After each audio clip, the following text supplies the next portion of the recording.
Hi guys, welcome again sa ating vlog sa Grab Food serye. Babiyahe tayo ng walang top up. So malakas kaya ano mangyayari pag walang top up pag gumiyahe isang Grab Food. Nakagaya ko. So experience natin to, actual video to para to sa inyo. Today is February 4, 2025, 5:45 ng hapon. So ngayon tignan natin, samahan nyo ako, let's go.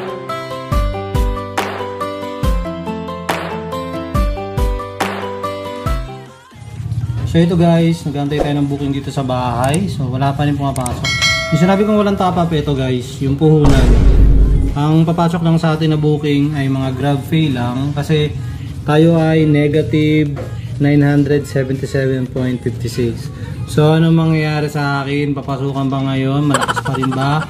So samahan nyo ako ngayong Martes ng 5:54 ng hapon. Hindi makita yung oras ha. Yung 5:54 ng hapon. Alright, so lalabas na tayo kasi medyo mahina ang pin dito sa bahay namin. Tara, sa labas. Yung lahat, time check 6:06 ng gabi. Saan ay magpapalit ng liwanag at gabi. So ngayon babiyahe tayo. At ang ating content ngayon ay babiyahe tayo ng walang top up. Negative 977.56 dito sa Grab Food. So ano ba itong top up guys? Ito yung puhunan ng isang Grab Food rider. So ibig sabihin yung mga cash order, inaabunuhan yon ni mga rider namin bilang mga Grab Food rider. Dito yung kinukuha sa cash wallet namin. Pagkakuha sa cash wallet, salamat Paps. Pagkakuha sa cash wallet, yun ang binabayad sa pagkain. Tapos binabayaran naman ng CS pag na-drop off na. So, ibig sabihin mas malaki yung chance na pasukan ng booking kapag meron top up. Pero pag walang top up, mababa lang yung chance. Ang papasok lang sa'yo ay mga e-wallet na mga booking, which is yung mga Grab Pay wallet lang. Alright? So, samahan nyo ako. So, papunta ako ngayon dito sa Jollibee Kiko. So, ano yung magiging kahinatnan itong gagawin ko na to? Nasasayang ba yung araw ko or laban pa rin yung account ko since I am platinum tier naman. So tignan natin mamaya. Alright, Biki ko.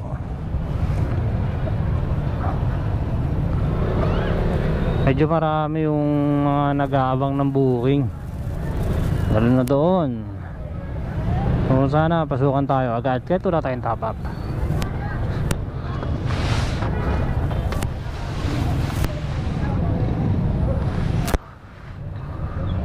Dami na tang? Tumal ngayon, no?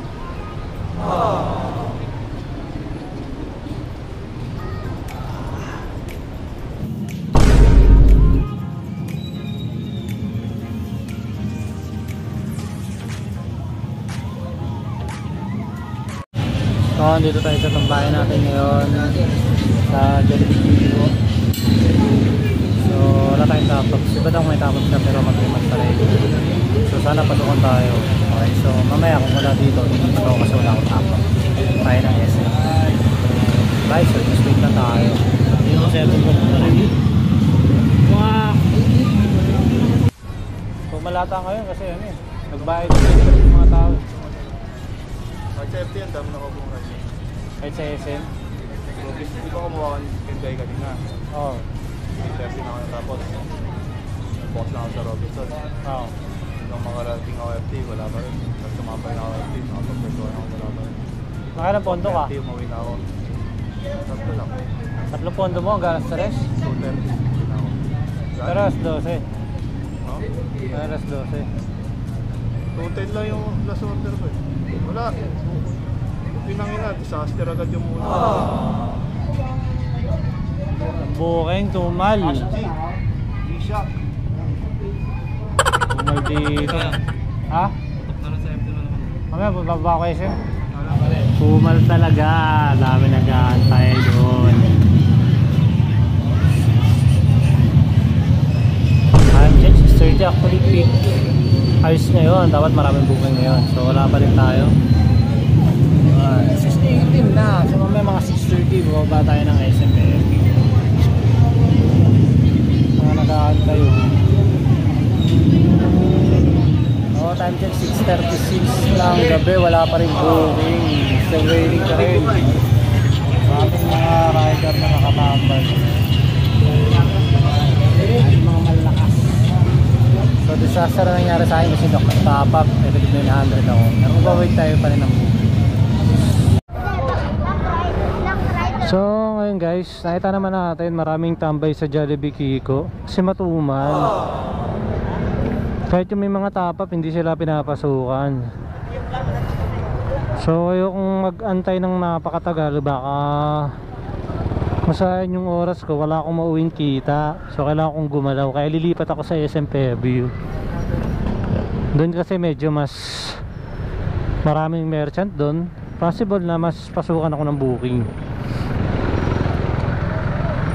So ito pala yung serye natin sa GrabFood Rides. Biyahe ko sa GrabFood nang walang top up, negative 997.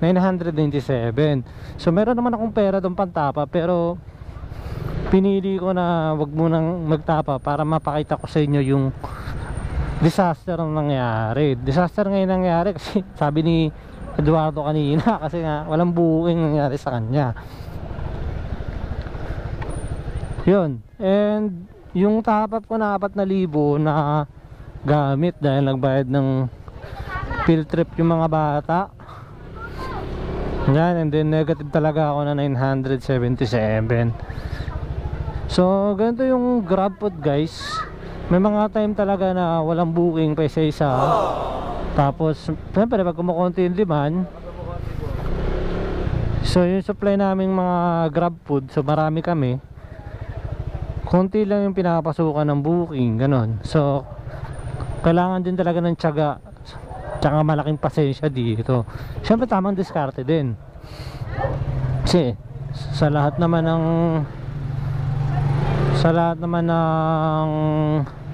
trabaho kailangan talaga ng sipag at tiyaga rin. So update tayo pag nandun na tayo sa SM. Sana pasukan tayo dun bago tayo dumating sa SM ng booking or sa Fairview Terraces. Alright, so peace. Sa aking kaliwa yung Fairview Terraces, sa kanan ko naman yung Robinson Mall, then sa harapan ko naman yan yung SM Fairview. So maraming merchant dito guys kasi alam naman natin sa isang mall maraming mga restaurant dyan, maraming mga fast food dyan, maraming mga kainan dyan. So malaki yung chance natin pasukan ng booking, hopefully kahit wala tayong top up booking. Konti pala yung mga ano dito, mga patambay, hindi ganun kadami. Aaron, lakas mo talaga. Dami na pre. Pag-isip ako ng motor eh. Ngayon, nakailangan na. Paparehistro ko yun, ayos na. Na ano na? Expired? Hindi pa, nagagaan ko lang para walang pera. Kalabas mo rin pala. Wow, ganda motor mo, bago motor, bago gulong. Benta ko na kasi kaya 35? Oh, may bibig na 35. Basta ba? Ano lang, basta di ba parang 30. Tapos kukuha ka hulugan. Hulugan kukunin mo. Ano? Hulugan. Tapos yun, pero hulugan pa rin. Pero ano, 7,000 na tubo na 3 years. Pwede na, tapos bago na. Ano ko sa trabaho teacher. Tropo ko eh, sabi siya na magkakas sa bangko. Hulugan ko sa kanya. Kaya yun. Sige pare, ingat. Ito tayo sa parking lot ng SM Fairview. Still wala pa rin booking. So yan guys, update lang. Nandito na tayo sa parking lot ng SM Fairview. Dito tayo nag-aantay ng booking kahit wala tayong top up. So umalis na tayo dun sa Jollibee Kiko kasi maraming rider doon, tapos matumal din yung booking. Baka pag tumagal ako doon, baka masayang yung oras ko, matapos yung araw wala akong kita, so sayang naman. So kaya nandito tayo sa SM Fairview para kumuha ng booking. So sana pasukan na tayo agad. So update na lang tayo mamaya pag pinasukan na. Peace. A few moments later. Alright, pagkatungtong natin ng SM Fairview, pinasukan tayo ng booking. Saan kaya ito? Frankie's New York Buffalo Wings, SM Fairview. 134, so medyo malayo to. Yun siya guys. I-deliver siya sa Barangay 175 Sinya Street, Sampaguita Subdivision. Ayun, banda sa Brickstone. Banda sa Brickstone guys. Punta na. Ilan na? Sa ano pa ako Ebes pa ako magdamag. Ayun, ano ka lang? Konti ka lang. Wala ako. Diyan din yung ano kayo, marami na doon? Wala. Wala pa. Wala po sa'yo. Sige pre, ingat, ingat. Ito, the order. 35. Ingat, ingat. Ito po. Okay. Kaya pala sir, sabi ko 795, wala po kayo makita. Kamali lang. 495.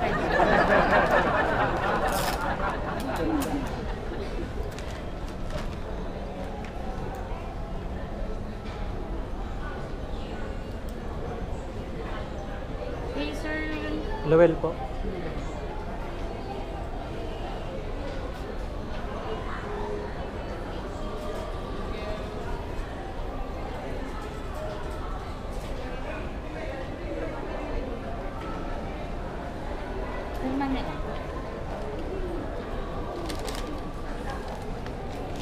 Kompleto na to, te. Salamat.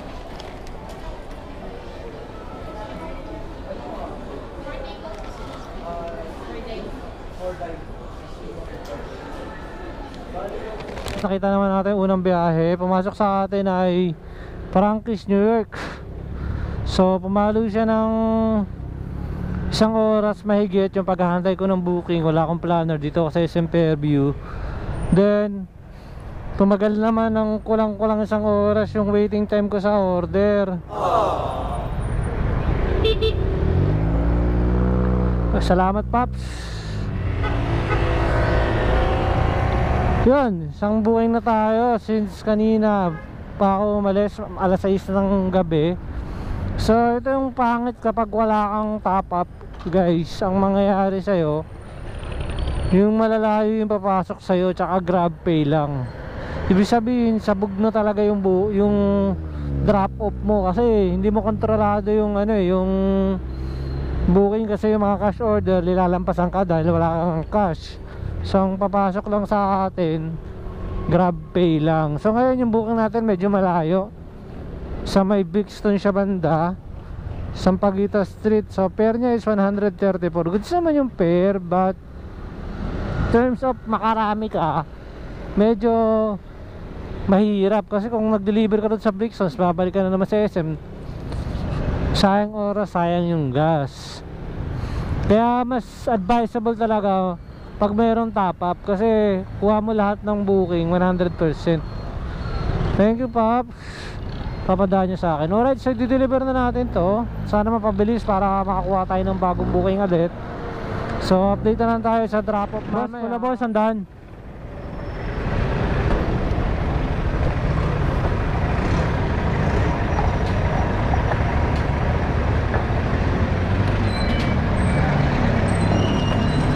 Salamat boss.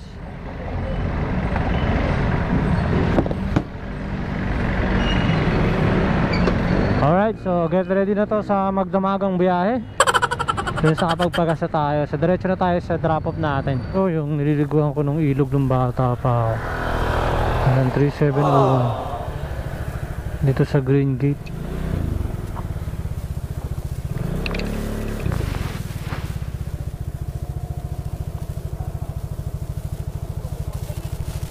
The 702.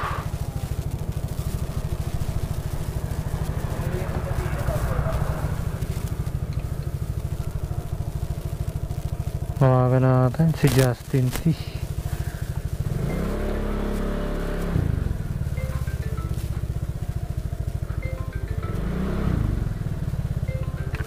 Dito 7. Hello sir, dito na ako sa labas. Salamat po.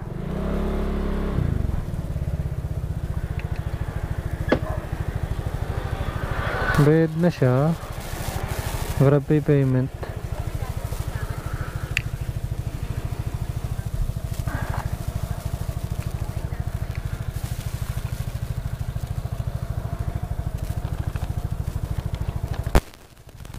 Justin sir.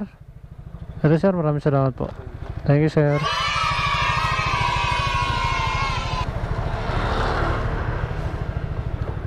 Alright, so completed na yung ating booking. Itong serie natin na walang top up, nagbiyahe pa rin. So, kamusta? So, yun, as I experience this content natin na walang top up, masasabi ko na mahirap makakuha ng booking ng maayos, na malalapit, na mabilis pasukan. Kasi nga, grabe lang yung inaasahan ko kasi wala akong top up. Ayun siya. So, 977 lang kanina. Yung top up ko ngayon, nag-843 kasi 134 yung bayad sa akin. Itong dineliver ko dito banda sa shelter. Medyo malayo to guys, from SM Fairview. How the Carabao, the back to 10. Daming kalabaw dito. So, ngayon, tatapusin na natin yung content natin na kamusta ang booking ng walang top up. So nakita naman natin disaster ang nangyari and matumal yung booking. Uy! Mga takbo ka na ba mo? Nakakatakot ng banggain ka niya. So yun, matakot yung mga kalabaw. So I think tatapusin na natin yung vlog natin. Salamat sa inyong subaybay sa atin. So I advise, if you are going to do a grab food job, so advisable na kailangan may top up tayo. So ako siguro magta-top up na rin ako para may laban-laban tayo sa pagkuha ng booking, para mas malaki yung kita natin, mas malaki yung chance natin. Lalo pa ngayon naghahabol din ako ng biyahe kasi kailangan habulin yung platinum by March. Kailangan maka 470 ako ngayong February, and isa sa mga disadvantage this February, 28 lang yung days niya, kulang siya ng 3 araw, 2 araw, hindi kompleto yung buwan niya. Ayun, so maraming salamat para sa pag-view nyo sa atin. Kung meron kayong mga tanong, ideas, addition, please comment below, feel free. And sa mga hindi pa nakasubscribe, please support our small YouTube channel like me, please do subscribe. Alright, muli, this is Lowell Tot, nagsasabi na it doesn't matter how slow you go, as long as you don't stop. So keep moving, laban lang sa buhay kahit matumal. Alright, maraming salamat. Peace.